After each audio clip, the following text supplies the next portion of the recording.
gotta touch the top of the screen.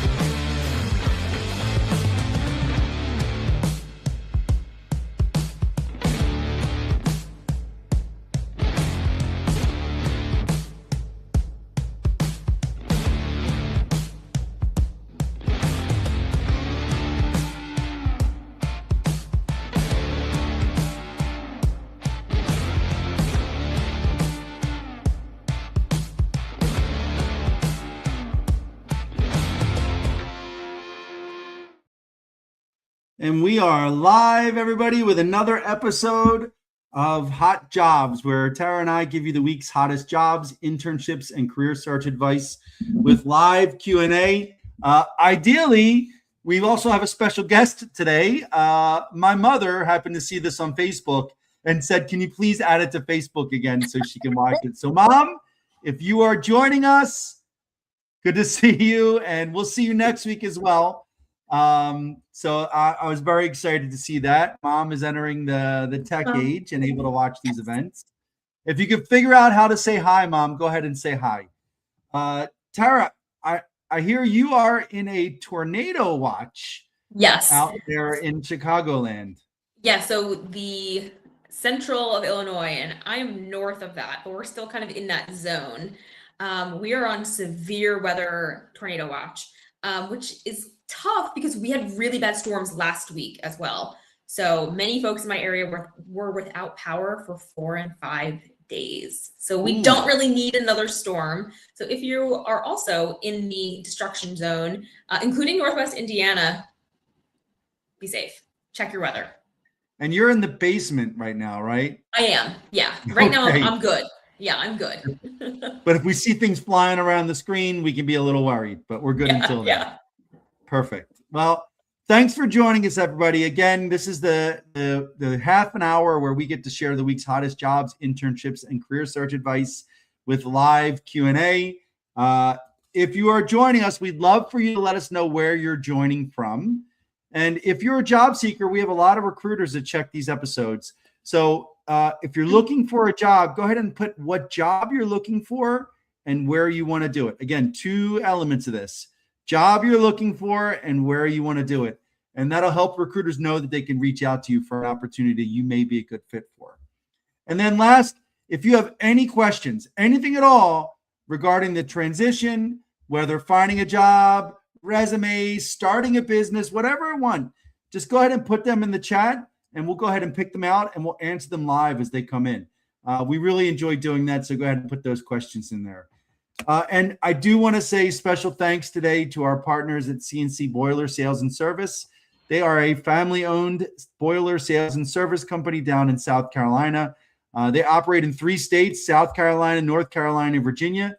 And they have a fantastic program where they are training transitioning military to be boiler techs. So they will take anybody with technical expertise, technical aptitude, good with your hands, and they will take you Skill Bridge and train you for 12 weeks to be a boiler tech. You'll go work with a boiler tech a few times till you know it. And then you start off on your job at 65, mid 60s, with a very fast path to 6-figure salaries, working through the South Carolina, North Carolina, Virginia area. And just think about it. Every large building, every condo, every manufacturing facility, hospital, has a commercial boiler, or some have 2. The place my mom lives has 2 commercial boilers in there. So, there's a lot of requirements for people to maintain those. And so that's CNC Boiler. And if you're interested, go ahead and check them out up there at hiremilitary.us. All right. So a couple quick topics, then we'll go over to Tara's new opportunities. The first one is about learning how to navigate stress in the digital world. And what I mean by that is if you go through all the social media platforms, whether it's LinkedIn, whether it's Facebook or Twitter or X or whatever it is, there's a lot of stress from this really divided world that we live in that can hit you. And I'll tell you, it impacts you. Whether you know it enough, as you read it, as you read comments, as you read content, it goes through your system into your brain, and it constantly adds stress and cortisol to your body. And so one of the things that I had to learn, and I hope that you have the ability to learn as well, is how to get rid of all of that. And so my take is for anything on LinkedIn, and in fact, Facebook as well, if I see any kind of divisive actions, like I see anybody that's targeting people, if I see anybody going after companies publicly, whether they work there or just don't like them, if I see people targeting other people, or anything that divides the country in half, I immediately remove the connection and I say, I don't want to see this. And I do it over and over and over again. If somebody comments on a content like that, good or bad, remove the connection. I don't want to see this. And what's happened is my feed, the articles that come through my platform have been so like Zen. It has removed so much external stress in my life. And I think that, that is something that a lot of us have to learn how to do, is how to, kind of fence off our psyche from all the digital inputs that are coming from this, right? And so I know, Tara, you had another take on this as far as like professional, right? Yeah. Yeah. So I think you bring up a good point, Mike. One, every time that you pick up your phone, you're distracted, right? So what are you trying to be distracted with? And most of the time, and remember, if the platform is free, then you yourself, your data and your interactions are the cost of entry, right? So you don't pay to be on some of these platforms, but your actions and what you post, that's how you are paying. The other part of that, and Mike and I were having a completely separate conversation about compensation and roles. I think social media can also be this big distractor when it comes to your profession, because you're seeing someone in a different role. You're seeing someone get an offer for more money, and you think the grass is always greener. And instead of being laser focused on what your skill set is and where you are in space and time in your career journey. Remember, a lot of what we see on social media is fake, or it's highlighted at an angle, right? It's produced for production purposes. It's maybe not completely accurate. And so you are only getting a little slice of what people want you to see, right? And so I feel like that also influences candidates, especially job seekers, for a better opportunity, or an opportunity that maybe just isn't realistic. I agree. And one other angle of this is also how it impacts you as a job seeker if you're the one commenting or posting.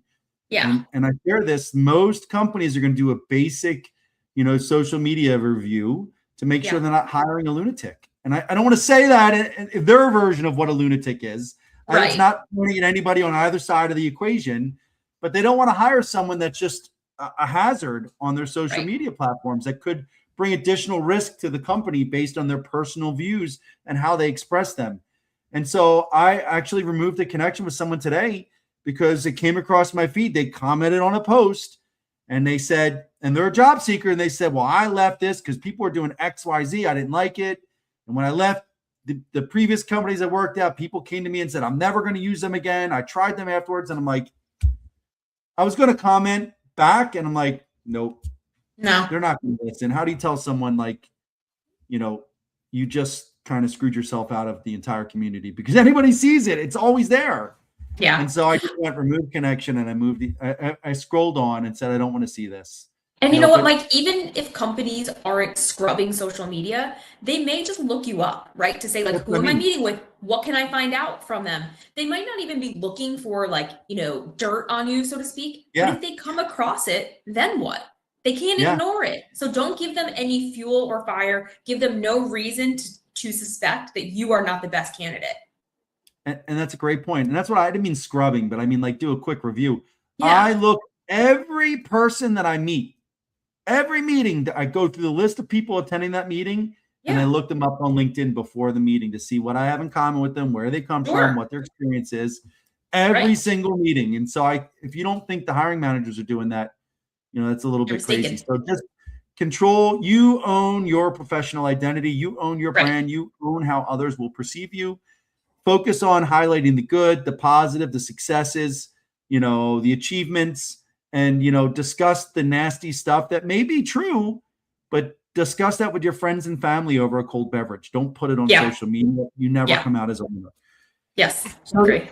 The other topic, and I think we've still got, we're happy to help, Joseph.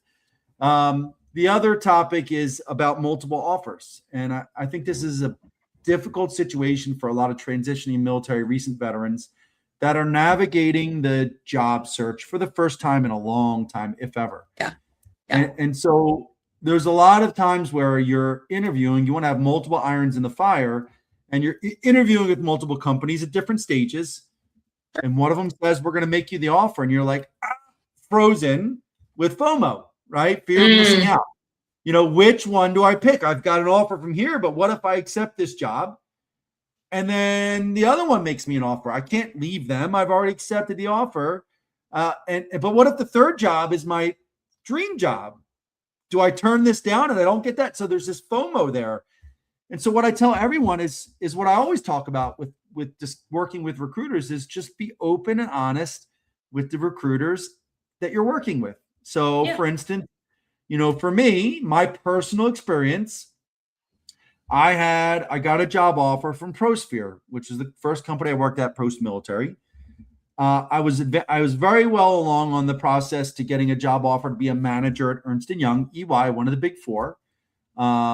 And then I had another company that I was working with that I'd been through an interview that looked pretty good as well in the defense space.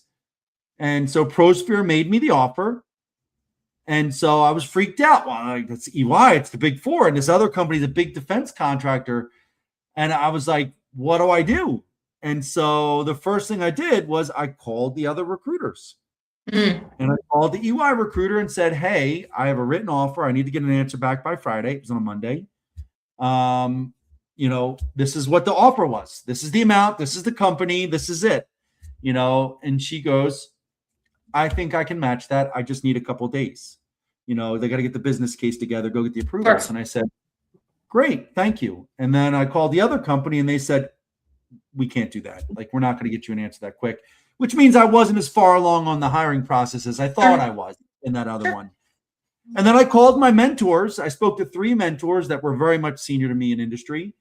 And I realized that probably the best job for me was the ProSphere role, not the best from like a brand name because EY is EY.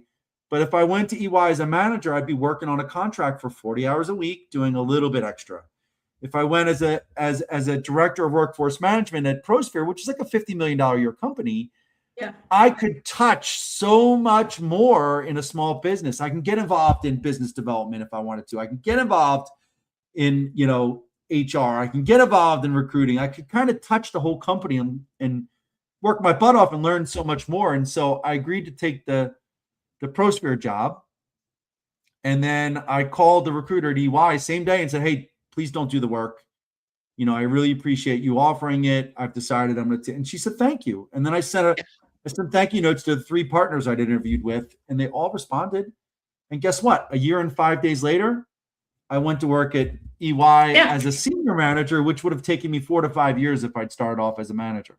So that 1 year of experience at ProSphere made me a much better candidate to be able to come in at the executive level at EY. And so I know it's a long story for everybody. Here's the bottom line I tell everybody. There's no reason to lie to recruiters. Just be open and honest. They want to hire you. They want to close you and hire you just as much as you want to get closed and hired, because it's good for them to get the best candidate, time to fill, closing the deal, everything else like that.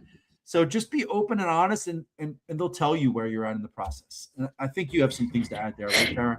Yeah, I think having multiple offers can feel really challenging, but I think, what you said, Mike, is also really important about having these mentors, which obviously you have spent time, not just over the course of the week or 2 weeks, but years, developing mentorships and people that you can trust with this type of, to give you advice, to lead you in the right direction.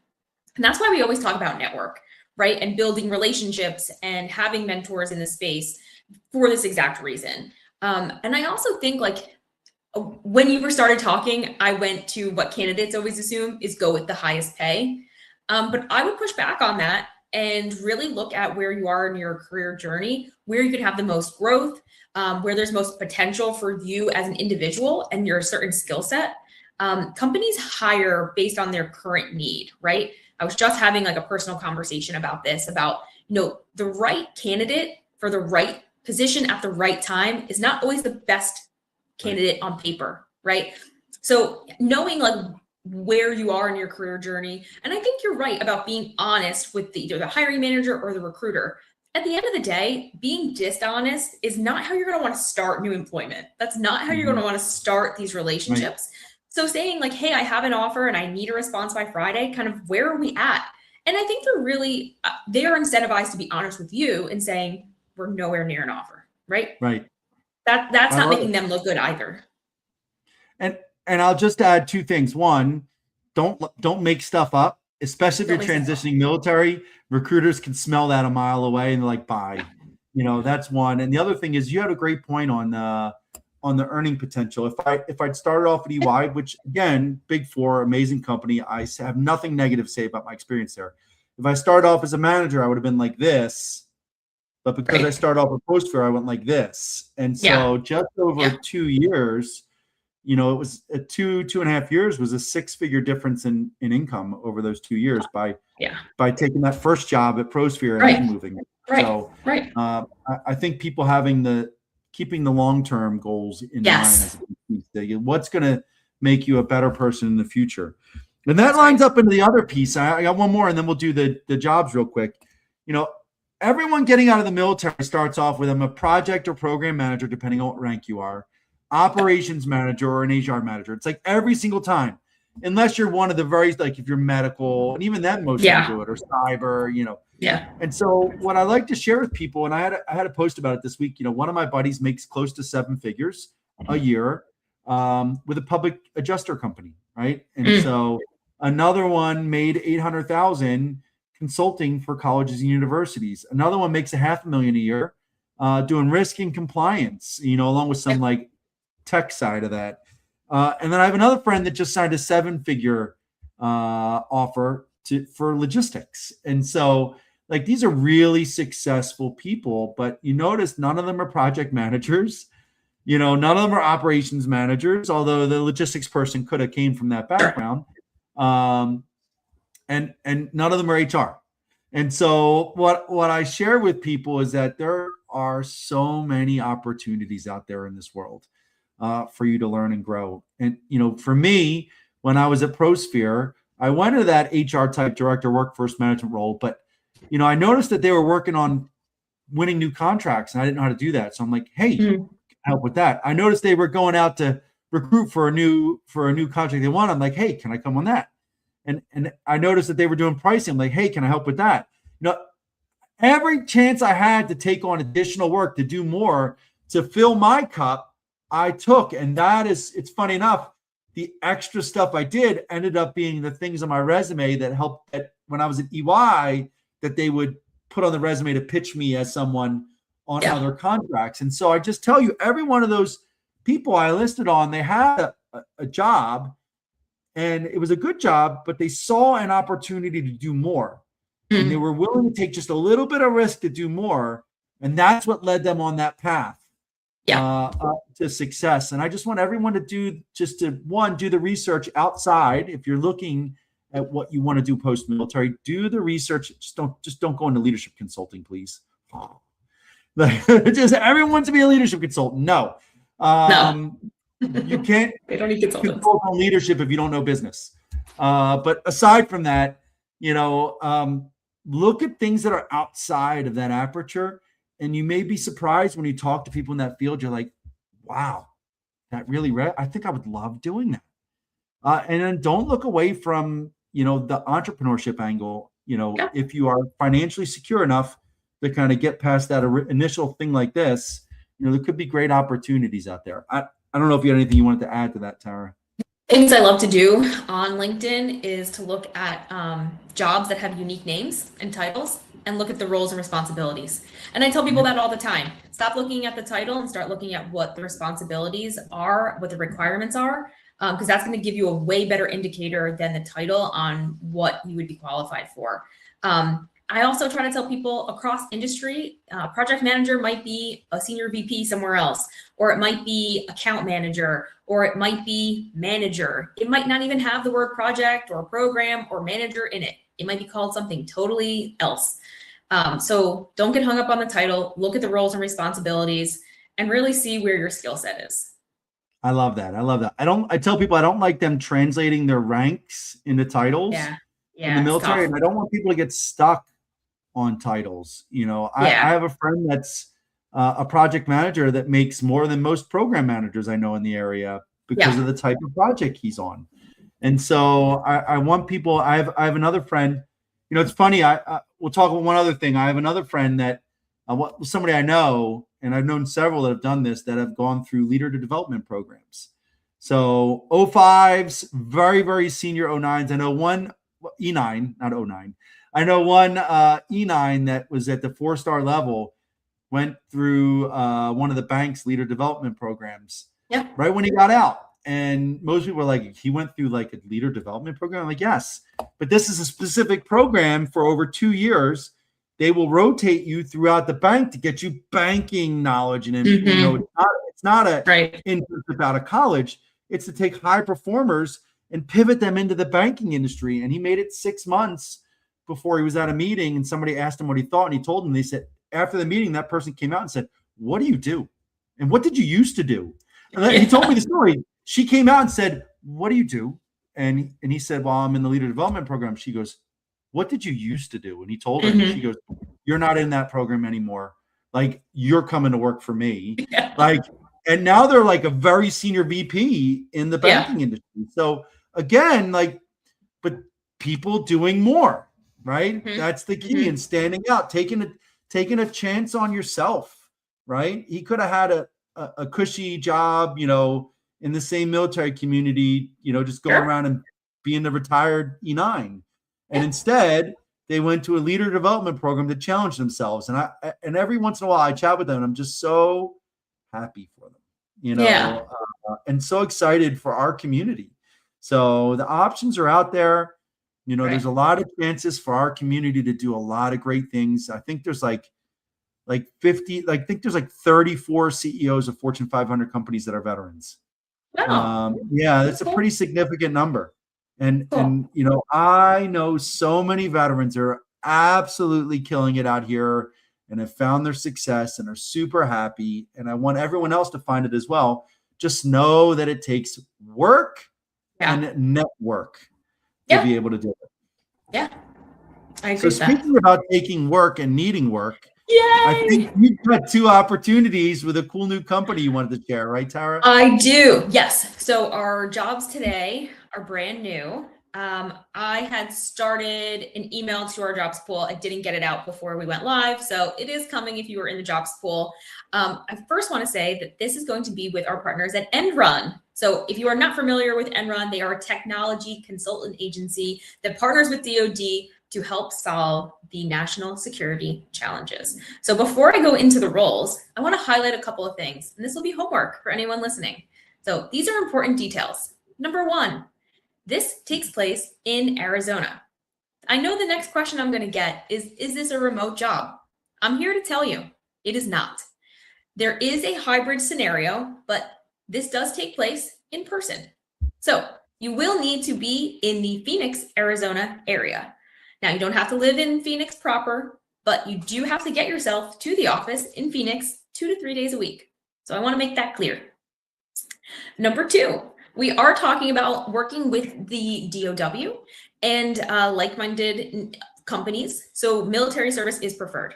So of course, if you have all those qualifications, you are always welcome to apply, but we are looking for people that are veterans, being that they need to know the mission, they need to understand the client and their language and their lingo and their needs and wants. And we do find that veterans are the best at that. So I have 2 roles today. The first one I'm going to talk about is a senior business analyst. Now, we said that this takes place in person, and it does. There will be a little bit of travel required, less than 20%. So not too much travel, but we are looking for someone with at least 5 years of experience in this type of role. So someone who is familiar with pipeline management. Obviously, this is going to be client facing. So someone who has great rapport with clients, who can understand their needs and wants, who can support them through working through challenges.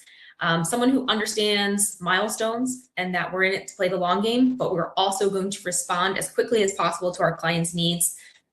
And of course, someone who's familiar with data, who can look at data and how that will drive performance and next steps. It would be great if this person had a little bit of passion or interest in technology. And if you can code, you might go to the front of the line here. This is an industry and company that moves quickly. So you need to be responsive. You need to be a critical thinker. You need to have clear communication skills. So that's a little bit about the senior business analyst. To see the full job description, you're going to go to our website up above our heads at hiremilitary.us. And of course, if you are in the jobs pool, I'm going to be sending out a targeted email, so all of you will get those details.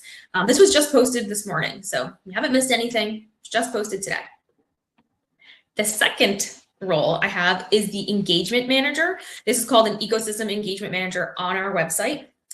This person is going to be mostly responsible for mission partner stakeholder engagement. So this one does require a little bit more travel. We're talking 25 to 35% travel because you're going to be going to bases around Arizona to talk to the mission partners, engage with them, be client facing again. So strong communication skills, good presentation skills, someone who can think quick on their feet, someone who is not afraid of problem solving, who can work in a chaotic environment. I hope I'm speaking someone's language out there. Someone who can, yes, as a founder and a business owner, not unfamiliar territory. I enjoy it. I think this sounds exciting to me. I'm like, sign me up. Yeah. Someone who, if you have a background or any type of experience, evaluating technology or some type of solution development is kind of what we're looking for. Mm-hmm. So maybe someone in training or curriculum or has some type of evaluation process, program delivery.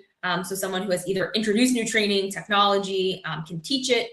Of course, this is going to come with tracking some metrics, communicating needs and how that will impact the program. So that's a little bit about that ecosystem manager. So both of these are full-time roles. I will also have some SkillBridge opportunities with this company posted a little bit later. But all the details are above us at hiremilitary.us. Now, if you are watching, I have not clicked on the comments yet, and you're thinking that you're interested, I'm going to tell you what to do next. You're going to go to our website. You're going to review the full job description. You are going to tailor your resume for the job description that highlights you as a best candidate, and you're going to submit your application. I love it. The tailor resume is so important. If you send me a resume for a project manager and you're applying for a business analyst, to me, it's almost like a check. They put no effort into it. You know, at least take an effort to make the resume reflect the job, right? Yes, and we know it's work, and that's part of the point that we were talking about earlier. We know, and so if that means it takes you 30 minutes and you don't get it in until tonight, that's fine. We would rather you give your best effort versus being first in line. And you know, nowadays you can literally just take your master resume and the job description, throw it into AI or one of these tools out there, and say tailor. You can even do it with LinkedIn. And have them tailor the resume for you. And then just review it and make sure it makes sense, right? I mean, you can do a lot of this pretty easily with the tools out there. The people that have one resume, they send out the 200 jobs and don't know why it doesn't work. Yeah. That's why. So I just want to, and I was going to say one thing about EndRun is I know Angela and the team. I love Angela. She's amazing. So any team she's a part of is amazing. And so I think anyone for either of those roles, if you have the general requirements and a military background, you know, maybe even military intelligence background would be helpful since it's national security. And you're maybe an 03, 04 hire, a mid-level NCO or higher, and you think you're a go-getter, like I would tailor it to the best of your ability and apply, like without a doubt, if you're going to be in the Phoenix area. So it's just a fantastic opportunity. I agree. We had a great meeting yesterday. I think the other thing that they emphasized in every client meeting, I'm always like, tell me what's not on this job description. Tell me what you're looking for. What's your company like? What type of people do you want? And I think what I heard over and over again was like someone who's creative, who can be a problem solver, who's going to come in and like, I don't want to say like break stuff, but is not afraid to ask good questions, right? Who has an idea, who's not afraid to ask good questions. That's the type of person that they're looking for. And a lot of times that's not found just on a resume, right? So yeah, you got to have the general requirements and have the background necessary. If you're a pastry chef and you're a go-getter and not afraid of chaos, this probably isn't the role for you. Still going to have, the general requirements, but if you're 80% there, but this is your personality type, absolutely apply. There you go. With the military experience, ideally. With the military experience. Yeah, we got to have that. I love it. Well, Tara, it looks like we're at 30 minutes. Before we hang up, I do want to thank our partners at Heritage Roofing and Construction. Heritage is a great company in Central Texas that really loves veterans. One of the recent veterans that started there broke 6 figures in his first year. And what they do is these account manager roles are basically, they go to impacted communities, or they, take in the calls, and they go help people by doing free estimates of the damage to their property. They will help file the claim if the person wants it. They can even help with the reconstruction efforts as necessary. So it's a great way to be out helping people, be outdoors. If you're a person that doesn't want to be out behind a desk, and wants to be outside with your hands helping people, then this is a great opportunity for you in Central Texas. So if you're interested, check out that role on Hire Military. And as always, tailor your resume to the best of your ability. And looks like we will see you next week. Bye, everyone. Bye, everyone.